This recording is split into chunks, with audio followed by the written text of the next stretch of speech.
Hi everybody. Well, I'm going to do a little video about our cabin we're building. So far I've built the whole thing here, just there's no electricity out there, so I've used this generator. And the truck's a mess. Tools are piled in, and that's kind of how I get back and forth to where I'm going. I'll head out to the cabin now and give you a little tour of the cabin. So I'll be back here in a minute. Okay, while I drive out here, I thought I'd give you a little story of what this is all about. 6 months ago, we just decided that, we make a huge carbon footprint on this planet that isn't necessary, and we're heating and cooling and cleaning space we never use. We live in a big Victorian house, and there's just the two of us. And one day we both started talking about we basically live in one room of the house, and it's such a waste, and the kids are grown and gone. And so anyway, we started doing a little research about small houses, cottages, cabins, houseboats, and decided to buy some property in the country and build a little cottage to live in, and it's going to be way more affordable to be able to retire and all that kind of thing. So when this is done, we should have no mortgage. We should have an electric bill of probably far below $100 a month. No mortgage, no huge house insurance payment. Well, it'll be insured, but not for near what a full-size house costs. So anyway, we started the project, and so far I've built it almost all by myself. A good friend, Nathan. Nathan was a ranger in the Army, and he's a little freaking nuts, and he helped put the metal on the roof and some of the stuff climbing around like a monkey that I don't know, I guess he enjoys the adrenaline. It's a good thing I had his help. Anyway, thanks Nathan. You're going to see this probably, and big thanks, because I don't know how a roof would have got on there. But anyway, other than that, I pretty much have built. Anyway, Hickory Hollow. This is it, and this is the drive that he maintains. Goes up into the property, and this goes way back to his house. There's 3 other houses on this lane. One's just out of sight right up there. Yeah, everybody kind of keeps an eye on everybody here, keeps an eye on the properties, and make sure nobody's around here that shouldn't be, and that's kind of nice. I've met all the neighbors, and they're all great people. There she is. That's where we're at right now. Under roof, and pretty much dried in except for windows. I got the plastic for now. But I'll be back here in a minute and give you a tour. Alright, so this is the front of the house, and there will be a front porch roof and front porch clear across the front. The steps will be between those 2 center posts. Those posts will be the front of the porch, and then there'll be log posts above the floor. And the steps will be off the front, right between those 2 center posts there. This is the sort of northeast end here. Gable windows were sort of last minute decision just as we were siding this, so I think it looked pretty cool. It was a good idea. Credit my wife with that idea. This is the back porch. Steps will be right down off here, and there will be railing around it. There'll be railing around the front porch too. And this room in here is the bedroom. So we'll go inside, and I'll give you a little tour inside. We just finished the metal roof yesterday. Did the chimney and flashing while we were up there, so that's all taken care of. Did all the rake trim, and so the roof's all done thanks to Nathan, and Buck killed us both. But anyway, so I'll be back inside. Hang on. Okay, so this is the door into the house off the back porch. And this enters into what'll be a little dining area right in here. There'll be a little small, probably a little drop leaf kitchen table right in here. And this is the living room area. We're thinking maybe like a little L-shaped sofa couch in the corner. Not really sure how we're going to do the furniture yet, but where this hole is, that's an access panel down into the crawl space, and of course it'll have a lid over it, and that will be inside a closet. There'll be a little coat closet right inside the front door. You can see where water blew in the front door here, but other than that, the roof worked. It's dry. We're okay there. There's the roof. Floor's all dry everywhere except for just where it blew in, so that's cool. Okay, this area here is the kitchen. The stove will be over there, and then a kitchen sink under that window, and countertop around the corner, and then a refrigerator right here on this wall.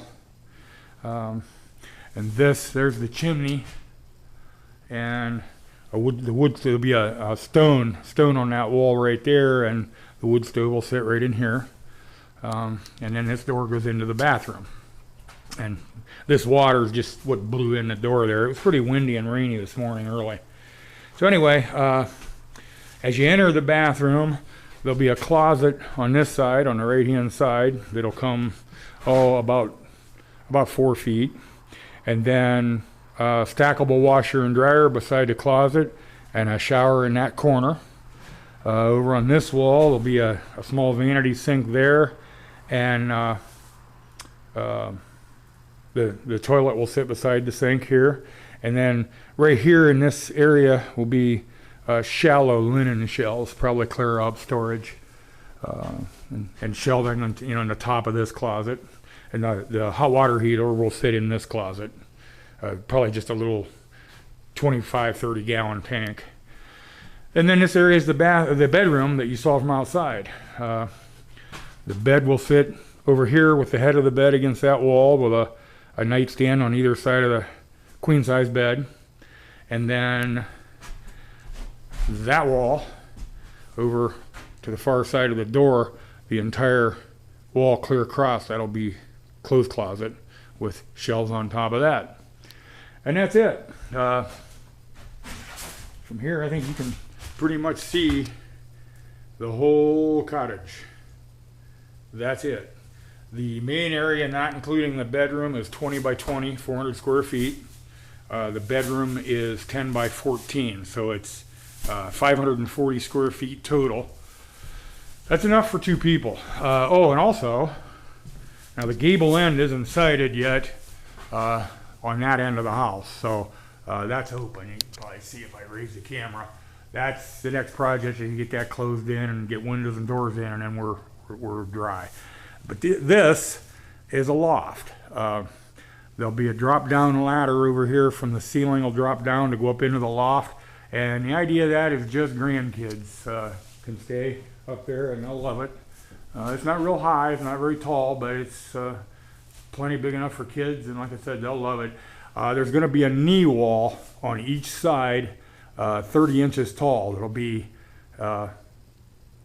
everything from the knee wall out will be storage on both sides. It'll be a 30-inch tall knee wall with doors in it, and store Christmas decorations and whatever, out of season clothes, whatever, in like Tupperware boxes, that kind of thing up there in those little triangle crawl space areas to the either side of the loft, and railing, of course, clear across the front so nobody can fall off there. That's insulated pipe, so it only gets just fairly warm to the touch, but not hot enough to burn you for sure. So anyway, I think that's it. That's pretty much the whole house. So I can't think of anything else I haven't shown you. That's about it. The siding is rough sawn. Actually, all the lumber is rough sawn poplar. I bought that for 35 cents a board foot. Total cost so far. Now, of course, it's got a treated wood 6x6 post foundation and 2x6 skirt like a pole building would have. So that's all treated, and it's up, well, probably 3 feet on the downhill side and 2 feet on the uphill side. There you can see the outside treated wood skirt. But anyway, other than the treated wood, it's all been the rough sawn. And it was about $1,000 for the roof. about 400 for the chimney. Um, I think it was about 600 for all the treated wood and posts, and it was 2,600 for the rough sawn, all the rough sawn poplar so far. And well, you can see the stack outside. That's siding, still have to put on, and also that'll be the floor of the loft. But anyway, so far I think we've got about 4,000, 4,200 or so in everything. It'll be another about 1,000 for the windows and doors. And then, of course, then we start insulation. So we're going to be insulated, under roof, dried in, windows and doors in place for maybe just over 6. A couple of construction notes I thought I'd add that some of you may be wondering about seeing the video. For one thing, you can see slight cracks through the siding. This is board and batten siding, and the boards are up. Some of the battens are on the front, but most of the house doesn't have the battens on it yet. And there'll be 2-inch wide batten strips that'll cover over those seams between the boards, so that'll be sealed up. Another thing I've been asked is why I didn't put like Tyvek or house wrap on before I put the siding on. And here's my belief, and it's controversial. Some people will agree, some disagree, but I believe in a really small house you get a lot of humidity from cooking and just breathing and the general moisture, showers and things in the house. And when it's really bitter cold, that Tyvek is the last layer before the outside, so it's cold. When that humidity hits that Tyvek, it condenses instead of escaping like Tyvek is designed for in a normal larger house. Instead of escaping, it condenses and freezes on the inside of the Tyvek. So you can sort of get a layer of ice like the frost on the inside of a refrigerator in your wall, which is not a good thing.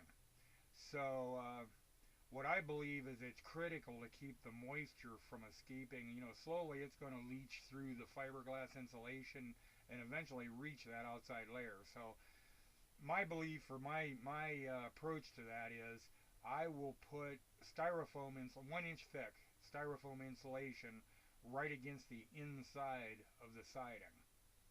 And I'm going to seal around between each stud. That'll be 1 inch of styrofoam, and I will seal clear around that with great stuff, foam spray insulation, expanding foam that'll seal that against insects and any moisture from coming in, water from getting in.